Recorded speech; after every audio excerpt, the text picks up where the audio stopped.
Hello, everyone, and welcome back to another edition of To The Point podcast. Normally, Tuesday nights, me and Shamus, we're talking about Your Honor. We break down a TV show. If any of you know me, you know me and technology are not good. Technology hates me. It's not my friend. So Sunday morning, I watched episode 3 of Your Honor. That's going great. I tried to watch episode 4 yesterday afternoon. Crave doesn't let me in. Their support team doesn't let me in the page. It's just a whole fucking nightmare. So, Shamus, he adapts. Back in the day when he was playing basketball, he would have fouled out. But he's older now. He's wiser, experienced. He pivoted. I said, you know what? Tonight, let's talk about the East Division, the last breakdown I was going to do after the podcast tonight. And Shamus was ready. He's prepared. He's got takes. So, Shamus, good to see you again, my friend. And thank you for adapting on the fly. Hey, thank you. I can't lie, I was pumped to get into Your Honor tonight. Two great episodes, 3 and 4. But I'm excited to do this as well. I love talking hockey. Honestly, it's great, and it's we're right here, right? And what better way to finish off with the best division? Honestly, through my eyes, I mean, we're looking at the probably the toughest division to make the playoffs by far for any of these teams. But no, I'm excited, and I thoroughly enjoyed your other 3. So it's nice. It's nice I get to put my 2 cents in there. You're a little hard on my Leafs, I will say that for the first on the. I put the them Canadian second. one. Yeah, but I don't know. You put them second, but you're still a little tough on them. But it's okay. It's okay. I'll let it slide. All right, fair enough. Yeah, I think I was fair, but that's I mean, I could have put them last. I mean, if I was really hard on them, but I put them second, right behind Winnipeg, where I think they should be. But with this division, I was doing prep work yesterday on this division, and before we started, this is by far the toughest division to predict. This is a murderer's row, this division, because there's teams that are going to miss that are really good and are playoff caliber in other divisions easily. Yeah. If you think about that, weaker, Pacific division, like you look at some of these teams and you're like, well, they'd have no problem being a second, second or third in that division, but just the way the realignment, and I know some fans are going to be pissed, like. For example, if you're a Sabres fan, maybe in a normal year you might sneak into a wild card or something. But this year, we'll get into it later. But it is tough, like if you're a fan, and I feel for all the fans who are going to miss the playoffs. But in a normal year, they might make it. So yeah, no, exactly. And some good teams are going to miss. That's just like you said. It's the COVID year, so teams need to adapt. But we're gonna go from 8 to 1, like I have my past 2. I'm gonna start with eight seed in this, finishing 8th in this division. Who do you have finishing dead last? I think we're both going to be on the same place on this one. And honestly, if you look at all the teams, it's kind of not a no-brainer, but I see it as kind of the easiest one to pick out of all of them, and that's New Jersey. They're just kind of in the same boat they were last year. They were, they're a rebuilding team. They don't have a lot going on, to be honest. And what hurts them even more, I think, is that Corey Crawford this week just announced his retirement. Yeah. And that was a shocker to me. Me too. I saw him sign and I said, well, he got more money than he should have got, in my opinion. Yep. For what he's given Chicago over the past 4 years. He got paid well. And I don't know if it was COVID or if it was his family, but I mean, he only played 10 years. Like, that's kind of hard. I thought, you think Corey Crawford, I mean, 10 years is a good career, but it's not that long of a time considering the athletes now. They play forever. Yeah. So was there no really reason over that, Juggy? Was it just his, family and concerns about COVID, or that just like personal reasons? He didn't really go into it. But maybe he didn't want to play anywhere but Chicago. I mean, that could be it. I don't know. But again, he could have played New Jersey, made good money, and got shelled this year too. So that probably wouldn't have been fun for him. He's been doing that in Chicago for the past, 3-4 years. But he played well in the bubble. Like he played really well. Yeah, no. He was Chicago was one of those. well, they were one of those teams that kind of, I mean, obviously they clapped Edmonton and they just got it together. You see DK got it together. But, we're talking about New Jersey, and a couple additions to New Jersey. Andreas Janssen, obviously we know that Toronto made the salary dump and they got rid of Joey Anderson for Andreas Janssen. And we'll see what role he is. I think he was a bit shocked to get moved from Toronto, which might be hard for him to come to a team.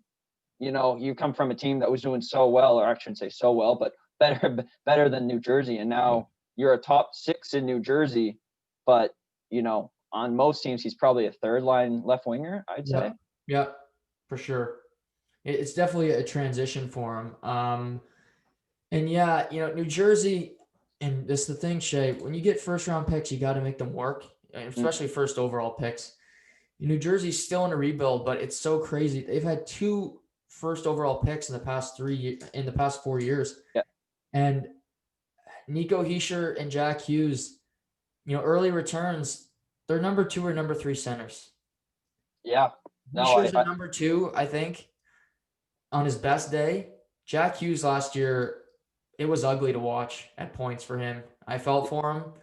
He can obviously get better. You see his brother, but I don't love his game. I don't love his game. And is it like the lack of, creativity? What about his game is unattractive to you? Yeah, for me, I think as a center, you don't have to be big anymore. Like, it's not a physical game in the regular season, as we know, but you still need to be able to win puck battles. Mm-hmm. And he's so thin. He's a thin guy. He's small to begin with, so that doesn't help him. But yeah, he just seemed tentative with the puck, like indecisive, and maybe, he probably shouldn't have played in the NHL last year. But being an American player, you're not AHL eligible.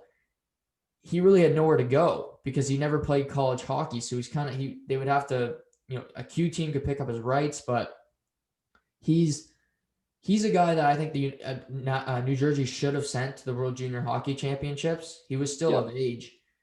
It would have helped him to go there and dominate like Zegras did and kind of just come into the season with a little more confidence.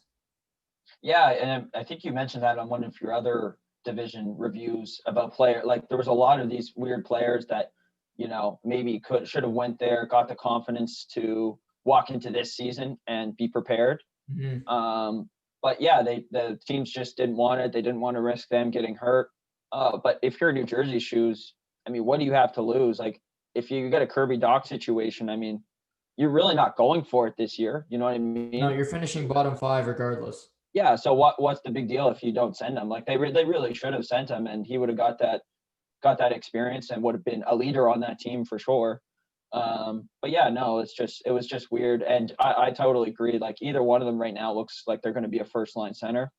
I really think that Hischier is a great 2-way center right now. I think he's a perfect maybe second line center. Mm-hmm. Obviously with the lack of depth, they got to play him first.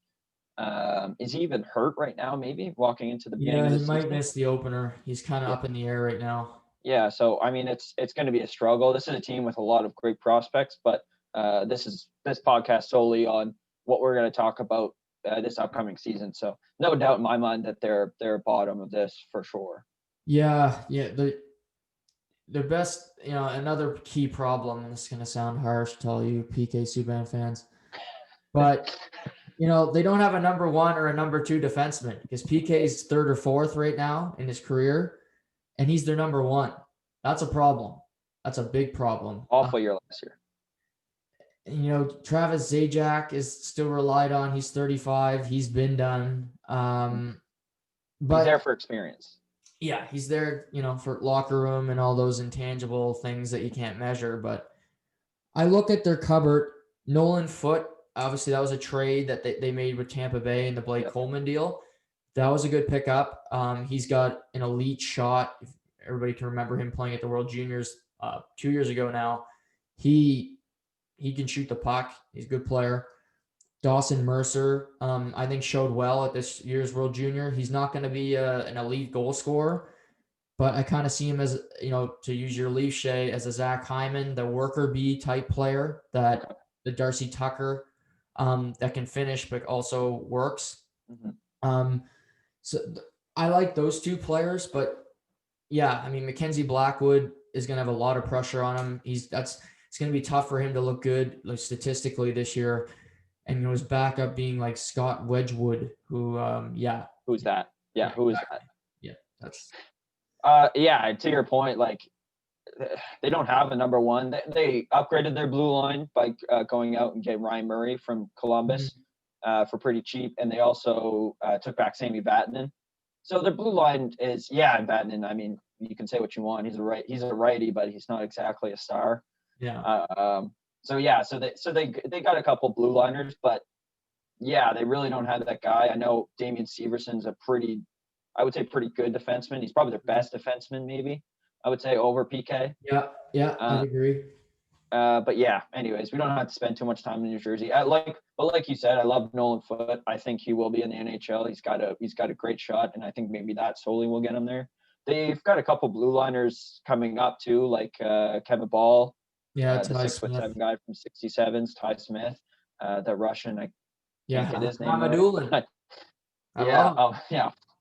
But yeah, so there's some decent prospects in this team, and they're on the rebuild. But this year is just it's gonna be tough, and being in the division is gonna be tough.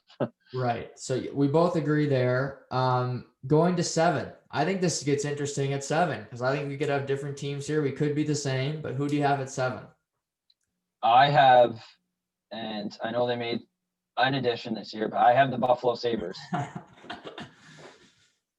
Who do you have? I have the Buffalo Sabres. Okay, so we're on the same page. Buffalo could be different because you never know. Yeah, well, that's just it. Like from 7 till I would say 3-2, up in the air in this division. Like honestly, any team goes in there and grabs it. And one thing that Buffalo has, and this is what we've seen the last few years, they got off to great starts. Mm-hmm. They are a money team in the first 20, 25 games of the year. Yep. But you know what? They fall out every year. They just crumble, and Jack Eichel gets more and more pissed off, I think. But that's just the way it's been for Buffalo these last few years. And I mean, Taylor Hall, great player, great guy, but I don't think they addressed the issue they needed to. That's goaltending. I really think they should have went out and got a goaltender. Yeah, Ullmark they're talking about this kid prospect who they think is going to be really good. He's 27. Yeah, he's not a kid. He's not a kid. Carter Hutton behind. I agree. It's tough. I think Ullmark can shut a lot of people up this year just by playing well.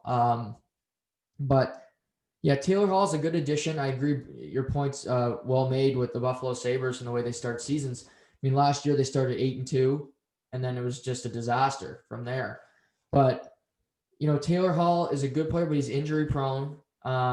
He's since that year in New Jersey, he hasn't been the same player. Whether that's injuries, whether that's, playing with different people, obviously in New Jersey in a rebuild, and then in Arizona last year where I don't think he really wanted to be there. Another stupid thing Buffalo did. Okay, if you're going to sign Jeff Skinner, which I was okay with at the time because he was coming off a 40-goal season. He had scored 30 goals 3 other times. Yeah. He's the 30-goal scorer. He proved that. Mm-hmm. If you're going to sign him, don't sign him for $9 million. So I do have an issue with that. At the time, I said, this is Jeff Skinner, $9 million. Yeah. But don't play him on your 4th line. He's on the 4th line right now in practice today. Was he really? Yeah, 4th line. Oh my God. Yeah, there's no fourth liner in the league making probably more than $6 million. I mean, maybe Louis Eriksson, but he got waived. Oh, okay, great. So yeah.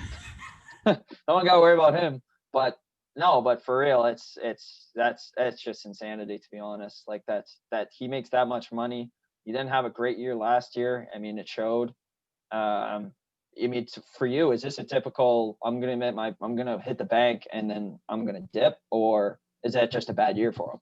Yeah, you could say it's a bad year, but I think after once they started to skid, you really didn't see him press and really try it a lot harder.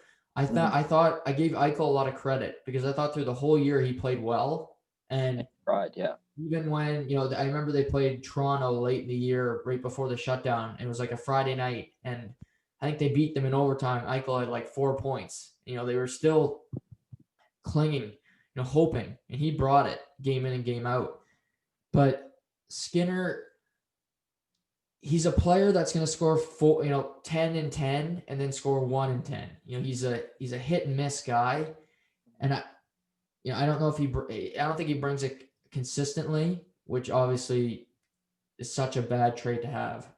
Yeah, I 100% agree. Streakiness is the main reason you can't be streaky in a year like this, because you don't have the room to be. You got to play decent 60 or 55 games. Yeah. So that's all your opportunity is. I know a guy they picked up you probably like is Cody Eakin, who I see them in their probably bottom 6, but is a penalty killer. He's gritty. Yeah. He had a great year in Las Vegas a few years ago. I think their initial year. Or maybe that was Eric Hall. I can't remember. It's one of the two. Those guys kind of get mixed up in my head a little bit. But another guy, and we saw him at the World Juniors this year, Dylan Cousins. What do you think his impact on this team is? Yeah, I think he plays top 6, because if I look at their center ice position, even if they play him right wing, which they might, but I'd probably try him center. They got Eakin, Sheehan, yikes, and Eric Stahl. Eric Stahl, I still think has some game left, but I'd put him on the 4th line, on the 3rd line, and put Cousins in the top 6 with a role to succeed and try him. It doesn't hurt. This year is all about trying different things with Buffalo, and you have Taylor Hall for 1 year. You might as well make a go at it, because he could be gone as fast as he came. Mm-hmm. Fair enough. Yeah, and another key point for them this year is to see if Rasmus Dahlin can take that next step. I think he's had an okay career so far, and I don't think he needs to score 80 points. I don't think that's the defenseman he needs to be, but just be that number 1 defenseman that you can play 25 minutes a game and that you can trust. And he's done some stupid things in his own zone. I think you just need to see a more consistent game in and game out effort from Dahlin, and he'll be that number 1 overall pick that they hope for. Yeah, you need to put him out on the ice, and you got to know that you're not going to let up a goal in those crunch time minutes when it's 2-1, or you have the lead. Or sorry, if you have the lead 2-1, or if it's 2-2, like you need to put him out there and have full confidence that he's going to go out and be reliable and not make those stupid plays, like you said. Not that bad. Like you go all the way down to Colin Miller, who's an okay, 5th, 6th defenseman. They got Brandon Montour.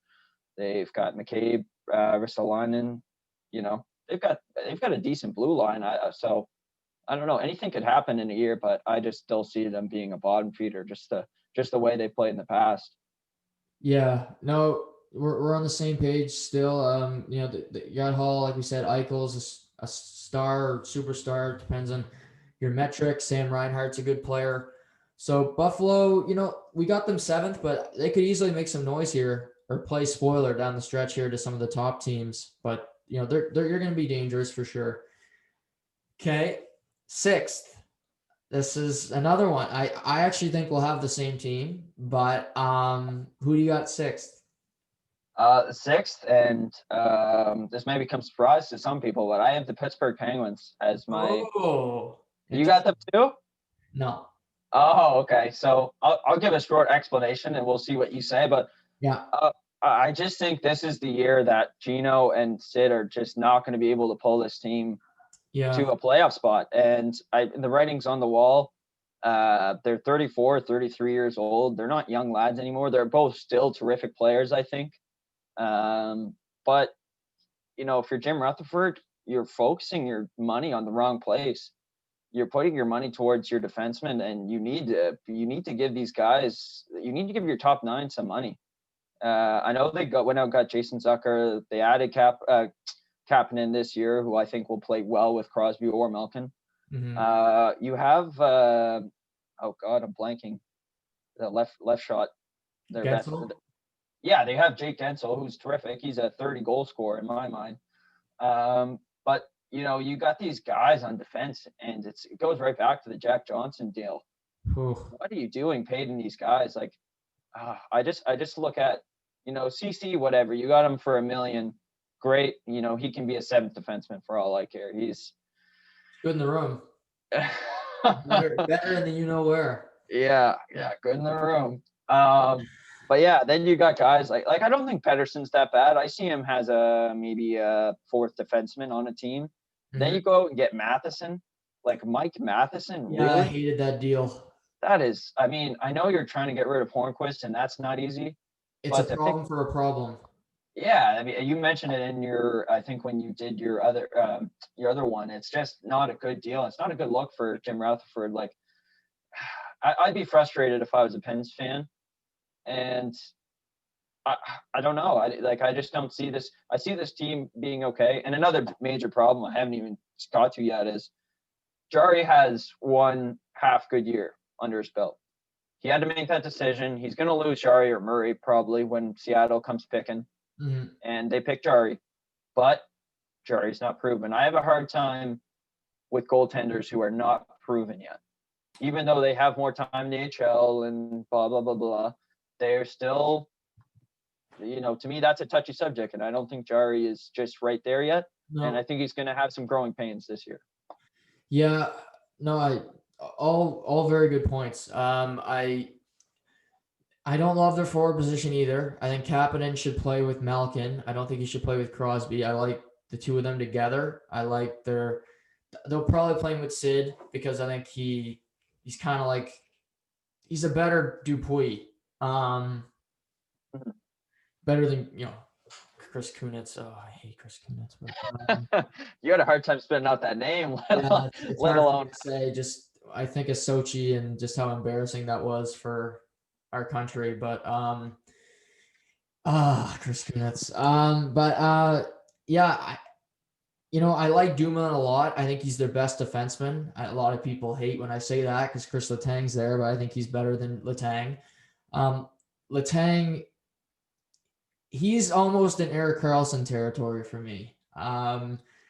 He's a great defenseman that was great. And he's like Karlsson, he's had some tough injuries. He's been hit hard. He's played a lot of hockey. I mean, they've won Stanley Cups. And, you got them finishing sixth. I think they very well could. They're a team I considered putting outside the playoffs. Jari, DeSmith in net, again, like you said, two unproven goaltenders. And I think that's a theme of this division. There's not many solid goaltending positions in this division where you're like, okay, I trust this guy to go in there and win a game. Yep. They're all younger guys. Did you see that the top 50 players today on TSN? I saw that was released. Yeah. Everybody knows I'm not the biggest Sidney Crosby fan. However, I can't say that, I'm not. They had him seventh. Yeah. Matthews 4. Like what? Yeah. That could be a whole other podcast. But I was reading that and I was just like, okay, TSN. Who do they cover mostly? Oh, right, Toronto or Montreal? I don't know. But, yeah. Well, I mean, that's a typical bias. I mean, Matthews had this great year. Oh, he went off for almost 50. And I'm a Leafs fan talking. Sidney Crosby's a much better player than Austin Matthews, both defensively and sometimes offensively. Yeah. Sometimes Sidney Crosby, you're like, just the norm. We're just getting some cutting out from Shamus right now. I'm just going to step in here while internet just relaxes a bit. But yeah, I think they're a good team. Not a great team, like I said, but we'll see what happens. We'll see what happens here. I have at number 6, I have the Rangers. Okay. I think they're good. They're good. I think they very well could make the playoffs. But for similar reasons to you, I got Shesterkin and Georgiev make it difficult for me. Shesterkin, I think he looks great. I think he's got a lot of promise, but he hasn't really shown it yet at the NHL level. He's injured in the playoffs. Lundqvist had to start for him. So he's got to play this year as a number one goaltender where he didn't really have to. They had a 3-goalie system last year. I obviously Panarin is a superstar. I really like Zibanejad. Kako looks like a solid player, maybe a second, third liner. Kreider. But and obviously Lafreniere. I mean, it'll be fun to watch him. Yep. The sticking point for me is their defensive core. I like Trouba. I don't know if I like him as my number one. I like him though. Jack Johnson was added to this team, and I think we feel similar about Jack Johnson, where we don't want him ever. Yeah. Adam Fox looks good. Tony D'Angelo, hit and miss. Ryan Lindgren, hit or miss. And then other than that, they have like Libor Hayek, who's 22, who I think will be good, but I just see a little bit too much inexperience for me. And if their big boys aren't going night in, night out, I think it's going to be tough for them to win. Okay. Well, No, go ahead. Go ahead. Oh, I was just going to say, yeah, they're my fifth team. So I'm right there with you. Or not fifth team, sorry, but I have them at fifth. So yeah, I'm right there with you. I'm not sold on Tresurkin yet. I think he had a great year in the AHL. The 12 games he played this year in the NHL were fine. Yeah.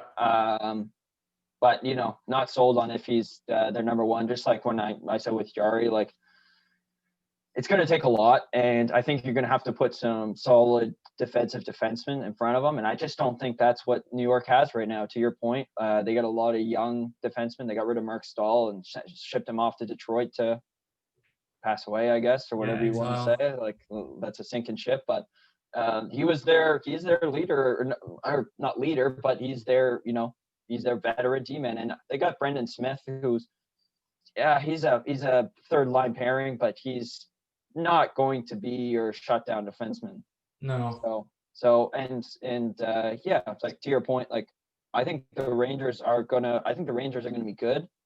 But I just think for me, I just think they miss the playoffs. Like I think they're going to be competitive, but I think they're just not going to slip. Like I think they're just slip by. We talked about this division. I think from 6 to 3, like it could be like a 4-point difference. Like it could be literally that close because these teams are so nip and tuck, and the Rangers are going to be good. It might be next, Shesterkin gets a year of experience. They got Condre Miller coming, who looks like a stud. He's playing college hockey. Braden Schneider, Team Canada, the World Juniors, he was so impressive to me. He looks like a solid player. And this could be a year for them. Lafreniere is a rookie. They get some experience next year. They come out guns blazing, and they're ready to do some damage. Yeah. And I got to give full credit to Jeff Gordon. He's been excellent these last 3 years about being very precise on what he wants during the draft, whether he needs to what you just said. Miller's a shutdown defenseman in Wisconsin, I think he plays, and that's what they need right now. So he's down the line. So I did a little tally just because I was interested. These last 3 years from 2018, they've had 6 first-round picks.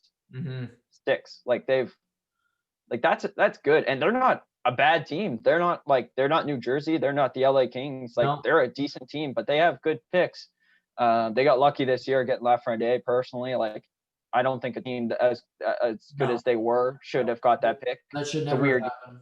It's a weird year, yeah, and it's a weird year.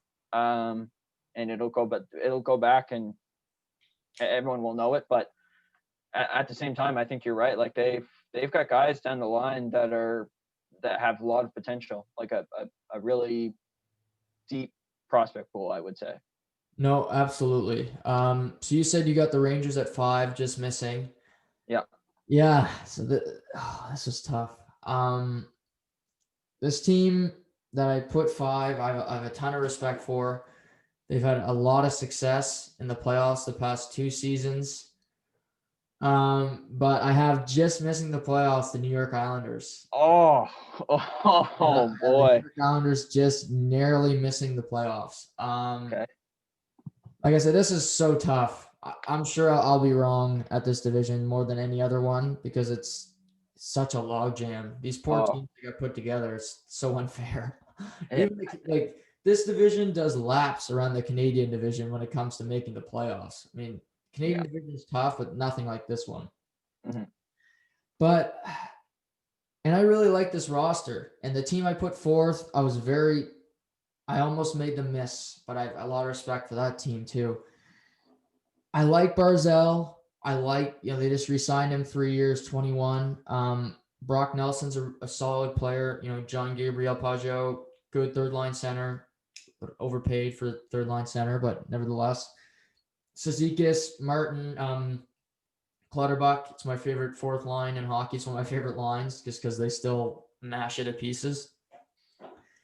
I just think they don't have enough depth. Everly, Beauvillier, they're good players, but I look at as an Islanders team. If you look at the regular seasons, they normally just sneak in, and then they get to the playoffs and they can play their system.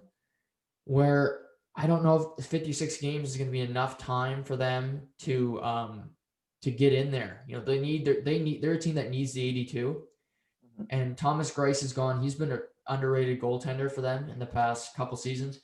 Varlamov has played well, but they got Sorokin behind him, who, you're a highly touted Russian goaltender.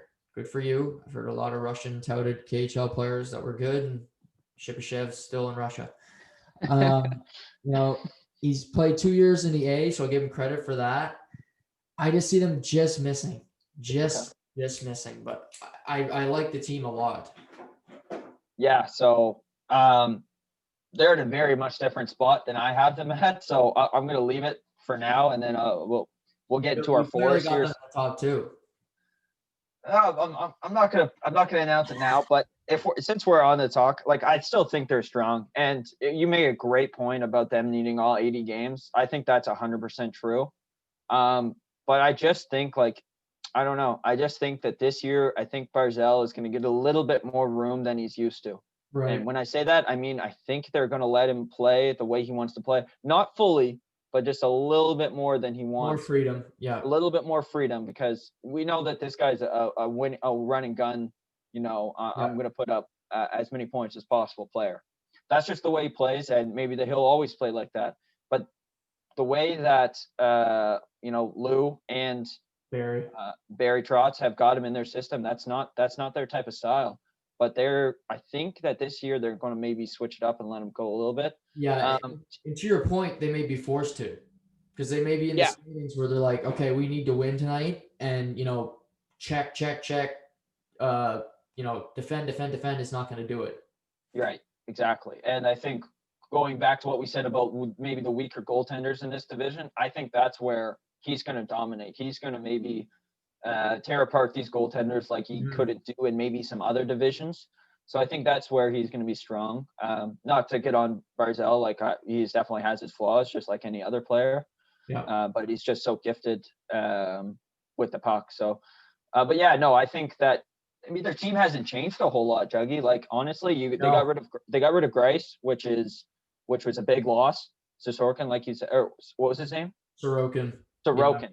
Sorokin's not NHL proven yet, but I think he's going to be good enough. And Varlamov is still decent enough that he could probably get them to that playoff spot if they needed to. Oh, I think that I have them just missing. I would not be shocked. They could finish in the top two in this division. I wouldn't be shocked. I mean, this whole division, like we're saying, it's a clusterfuck. Yeah. And these teams that are going to make it are going to be the teams that beat New Jersey 7 of the 8 times. You need to beat that bad. That's a gift when you get to play New Jersey, and you need to crush them.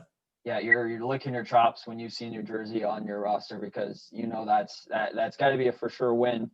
But one thing I will go against what I said, Devin Taves, losing him. I think you're losing a top 4 D-man. You're losing a guy who's pretty solid in his own end. And the one guy that has to step up to replace that is Noah Dobson, who we both know a lot about because, he's from the Maritimes. He's played, he's got 2 Mem Cups. But he's got to step up. He's 6'4". He's got to be both offensively and defensively. They got a lot of room. They got a lot of things to play with, and it's going to be interesting to see what kind of year they have. But I have them a little higher than you, and that's not unexpected because we both said this this is tough. I changed my lines probably 4 or 5 times before we got on the I did podcast. too. So who do you got fourth? 4, I have the one Washington Capitals. Ooh. I think they're going to sneak in, Mhm. but I think it's going to be like most Washington years. They get to the playoffs. They're great. They're good enough in the offseason to get to the playoffs, and they just vanish. Yeah, they've got to. I think they changed up their blue line a little bit. Last year they went out and got Brendan Dillon, who's a 6'4" defensive defenseman. He'll be in the top 4 this year. They went out and got Justin Schultz, who injury prone, whatever. I think they almost expect to lose him. And in that they went out and got Zdeno Chara, who's still Zdeno Chara. He's not going to play every game, but he's going to be fine. He's going to hold his own. I see him more in their bottom 4, but Yeah. who doesn't want Zdeno in their bottom 4? You know what I mean? He still scares 95% of the league. Oh, and like he's the guy you're gonna walk up to Samsonov. Well, you're gonna have to mess with it. You're gonna have to go to Chara. You're gonna answer to Chara every time. So I think that's like him and Wilson. Yeah. Well, yeah, exactly. And then you got Willie out there crushing skulls on the board. So, I mean, really, they've got a tough lineup. Their lineup hasn't changed a lot in the forward position. No. I don't think. I'm just trying to think. I know they went out and got Shearer, who's like maybe a bottom line left winger, but it's pretty similar. Backstrom, Ovi. They still got Oshie there. They got Jakub Vrana. They got Kuzi. Yeah, they're similar. And for me, like where they're going to hurt the most is goaltending. Obviously, they had Henrik Lundqvist. You mentioned it. He's gone. He had heart surgery. He's going to miss the entire year. They're trying to get Craig Anderson, but 38-year-old Craig Anderson, I'd much rather have Hank in net 100%. Me too. So this has become Samsonov's season, and he's shown some promise for Washington, but what are you going to do, right? Like you're going to have to play most of your games, and it's going to be a growing season. And like we said before, like a lot of these young goaltenders not proven. Samsonov's not proven to be a number 1 goaltender yet. No, agreed. And speaking of Zdeno Chara, I had the Boston Bruins finishing 4th. Okay. Yeah. They're getting old. They're gonna lose Chara, which I think is ridiculous that they did not sign him. Okay, Connor Clifton and Jeremy Lauzon and Jakub Zaboral. Okay, you want to see what you have there? You're still in your cup window.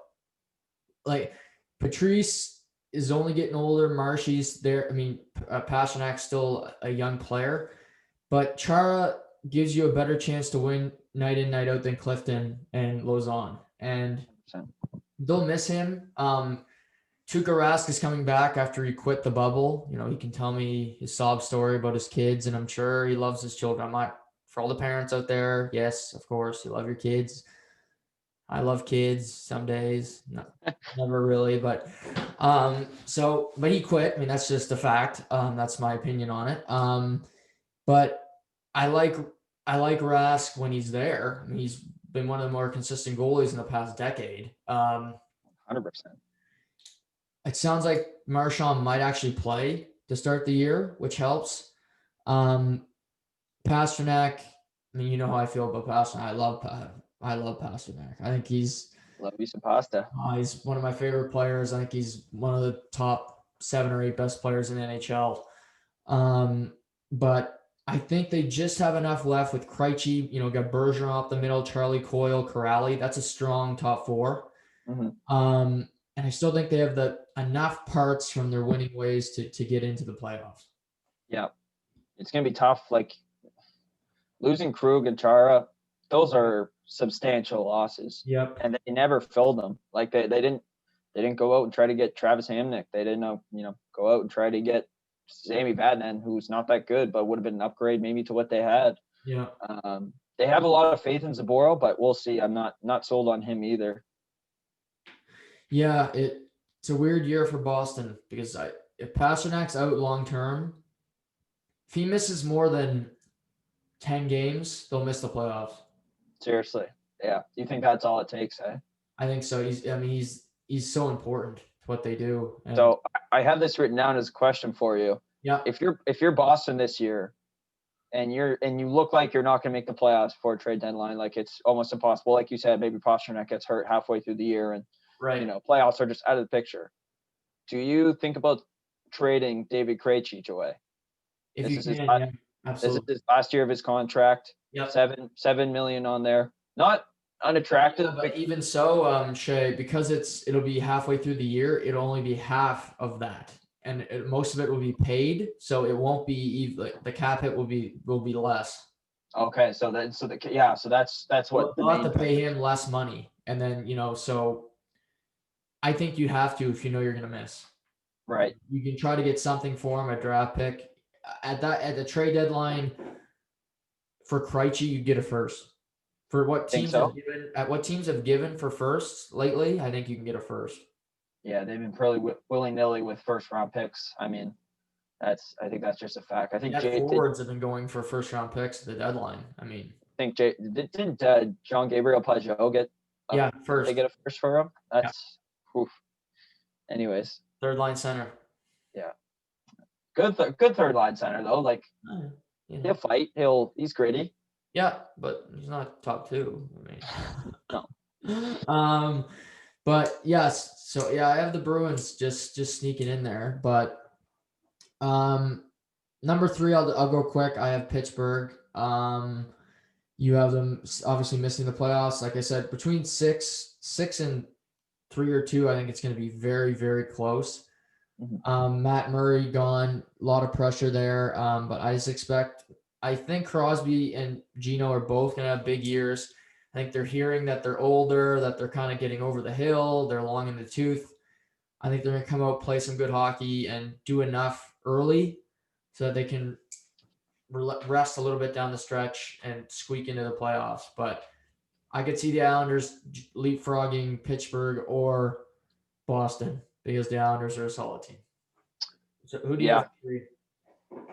3. We don't have to get much into it. It's Boston. So I'm with you on that one. I think they fall between that 3 and 4. I think that, like you said, veteran presence gets them right into the playoffs, like it does most years.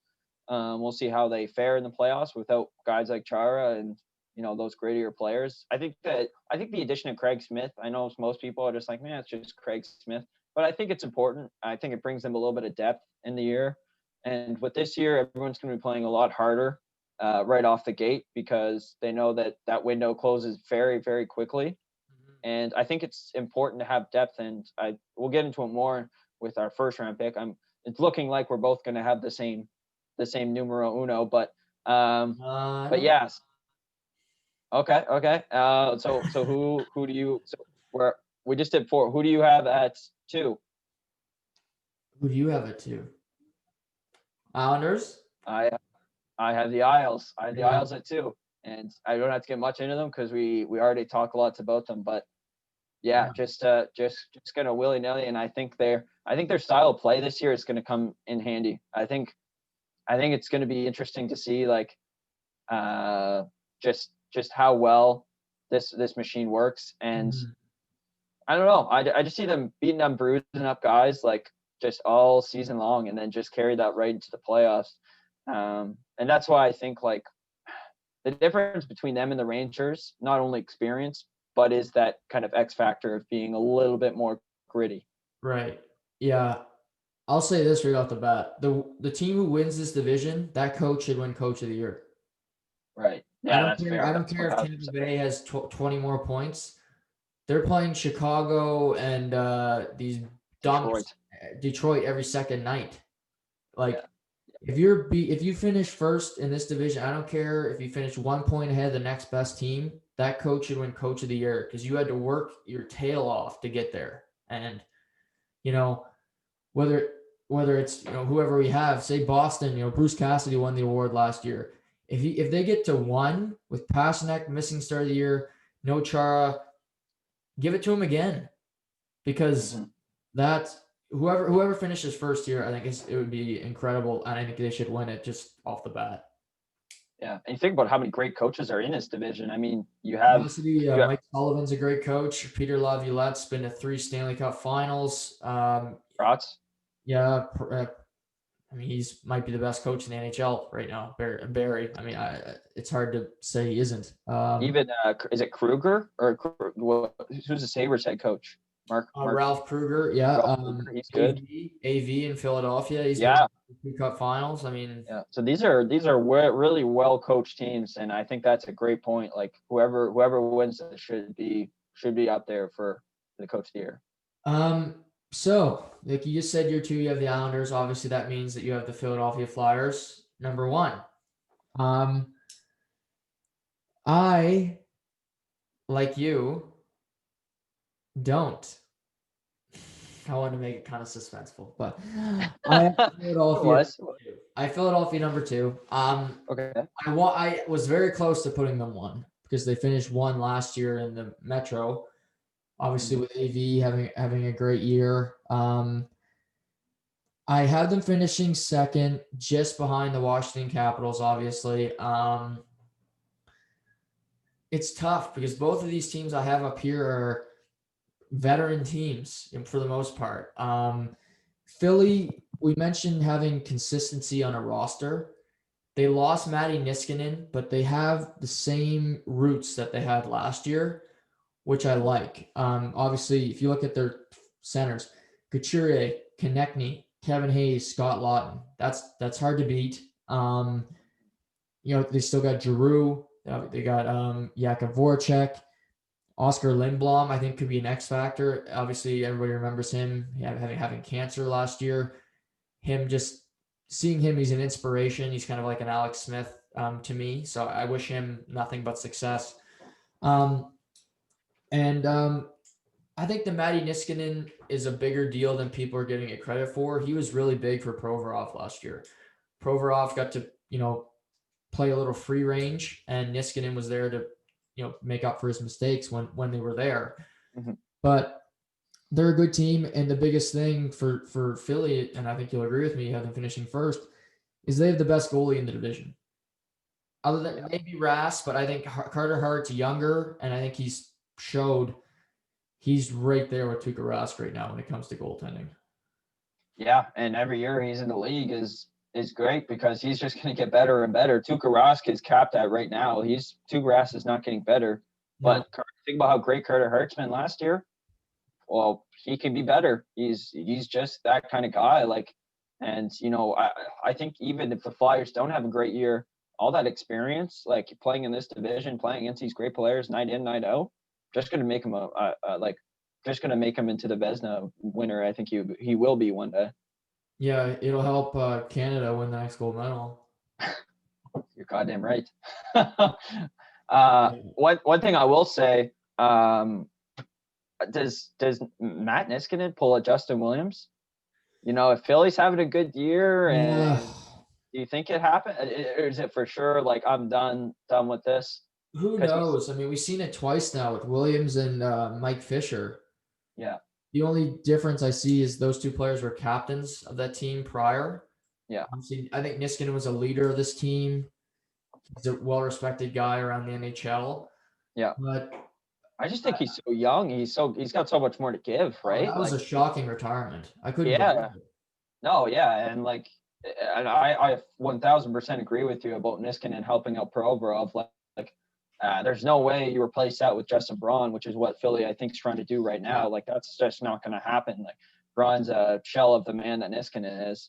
But yeah, no, I 100% agree with you. And I think that if you look at their team last year and then add Nolan Patrick and Lindblom to that, I think that it's deep enough that it's going to be that it will make the playoffs. And I think for me, anyways, I know that you put them at 2, I put them at 1. We both on the same page that they're going to be right up there in the standings because they have the depth. Guys drop out of the lineup in and out nightly. Well, you know what? They have another guy to pick it back up. Mm-hmm. And you think about guys behind that. They have, for me, they have Morgan Frost, Joel Fabry, and I'm missing a guy right now. But yeah, like they've got the guys. They entered. Morin. Yeah, Yeah, exactly. Samuel Moran's he's like a 6'5", 6'6" defensive defenseman. Like, he's great.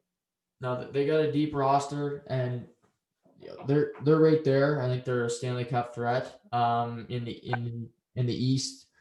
And really, this year's gonna be such a weird thing because you could have two West teams in the final. Like it's anyway. Everybody's gonna have to adapt to this year, but One more it's gonna thing. be big for Philip Myers and Travis Sanheim to Yeah. have a big jump this year for both of them as a defensive pair, and also as players to take a bigger role, and so that Provorov doesn't have everything on him, because he's played well, but I don't want to see him get logged down with too many minutes.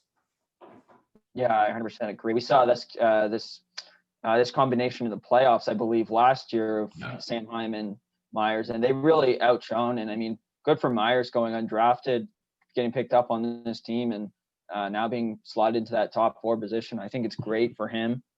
But yeah, I mean I agree with you. Like, these guys got to play big minutes, and they've got to be sound if they want to have a successful year. And I think they know that. They're both young guys. They're 24, 23.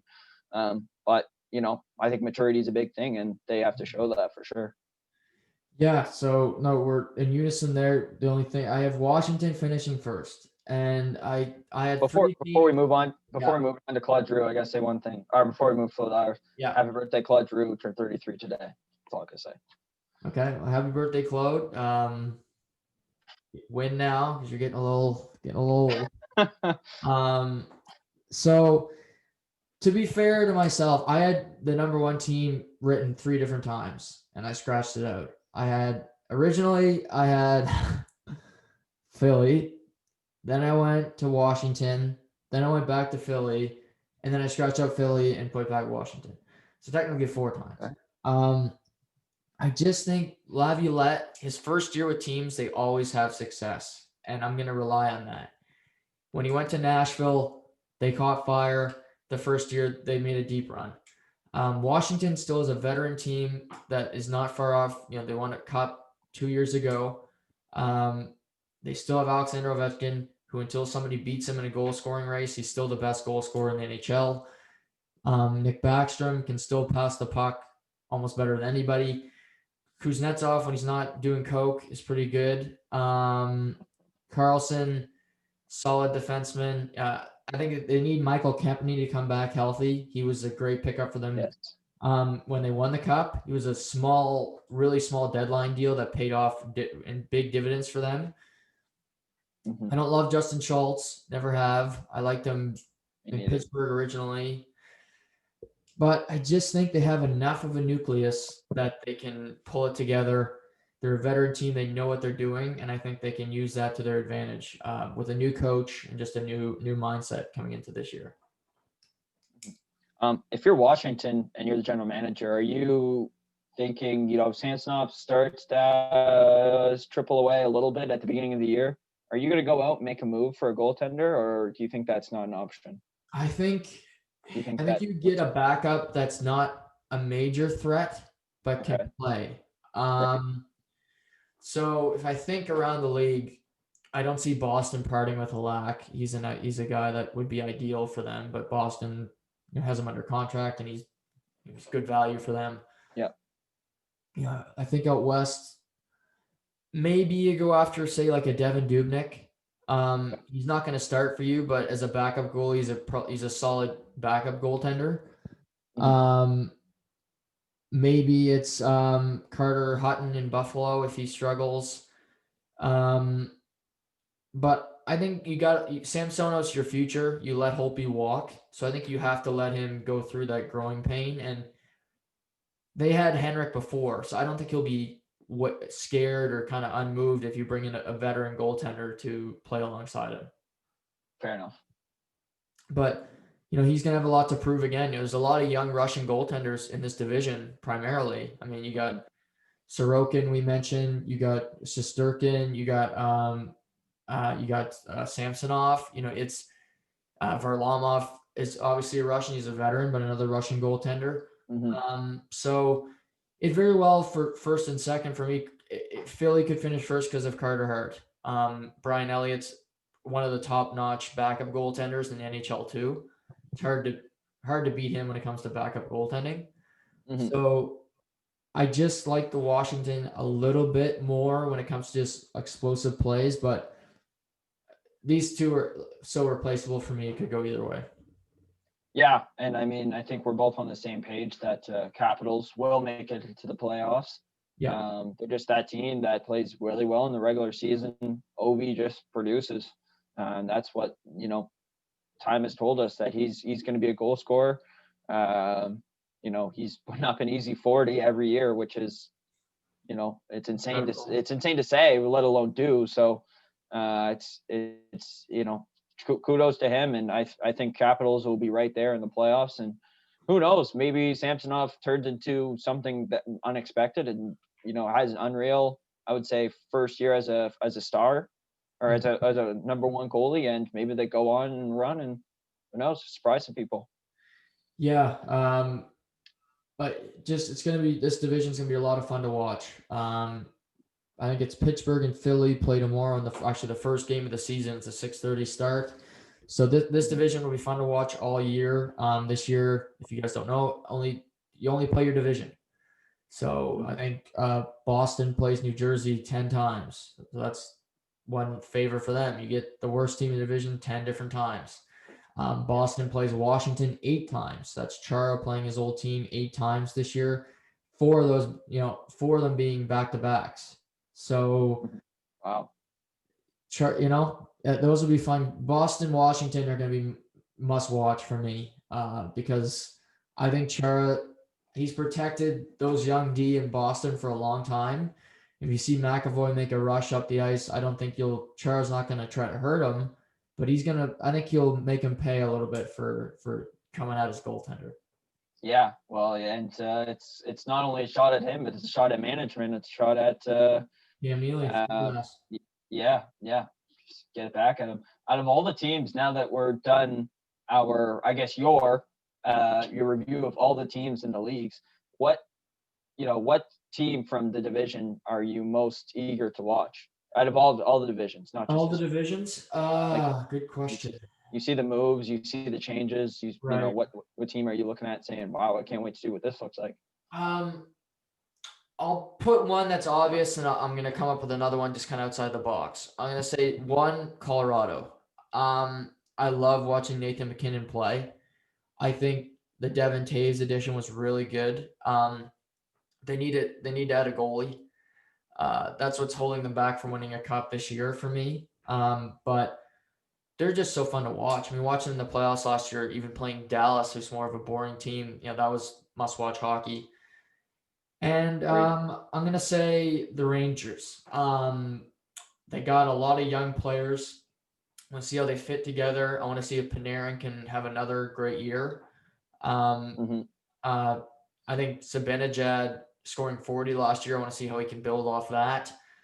Adam Fox was a college signing. Can he kind of grow into a top 2 or 3 defenseman? And obviously their goaltending with 2 young guys, can they take the net and run with it after obviously a legend is leaving New York? Yeah, huge shoes to fill in the Rangers organization for sure. Yeah. How about you? This is gonna be biased because I'm a fan. I'm excited to see the Leafs. I just think their bottom 6 is going to be so different than previous years. I think Dubas is finally listening to what people had to say. We're getting tougher is the main thing. And you also give Morgan Riley someone to play with. It's about damn time is how I feel. Playing with dogshit Dion, playing with Zaitsev.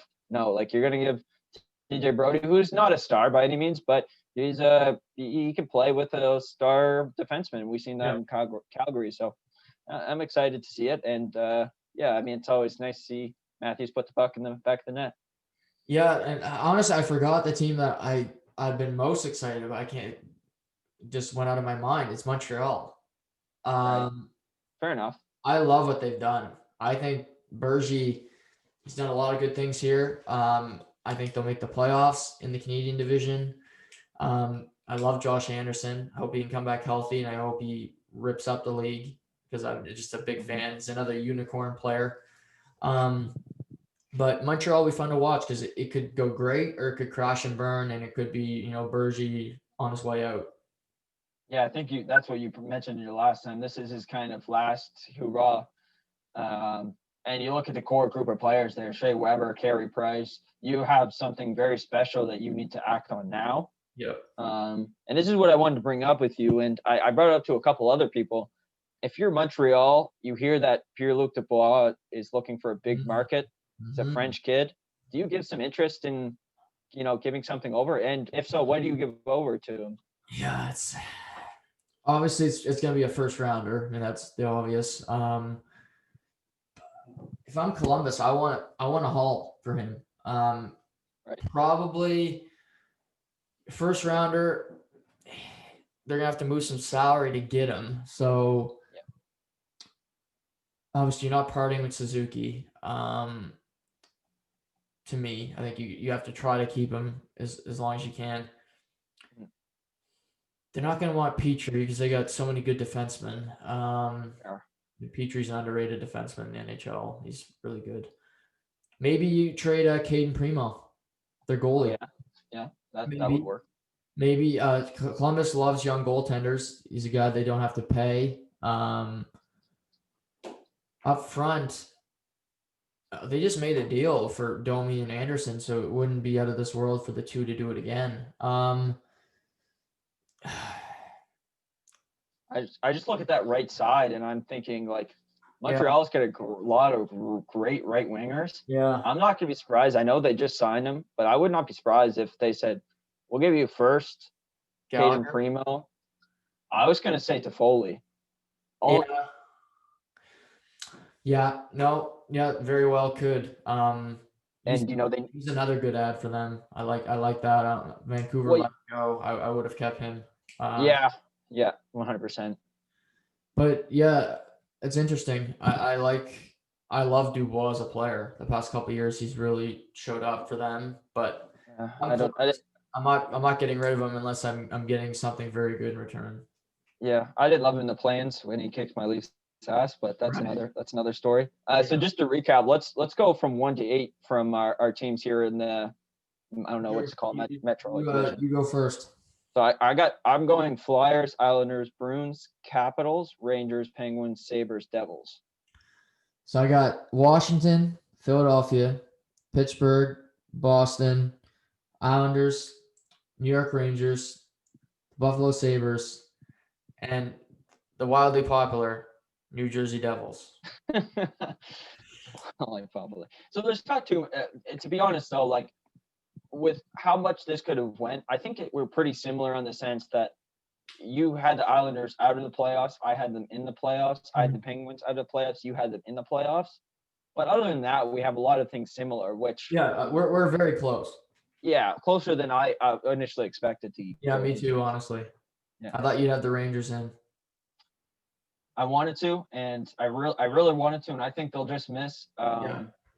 But just improving goaltending and decor. Just not sure I trust them. Old Brendan Smith just not going to do it for me. Sorry, Brendan. Probably gonna play fourth line right wing, which he does half the time. But no, this was a lot of fun tonight. The last of my division previews. I'm glad that we did this. Obviously, I'm still pissed off at Crave and Bell Media, but we'll deal with that at another time. But Shamus, like I said, maybe later this week. If next week for sure, we'll be back talking about Your Honor.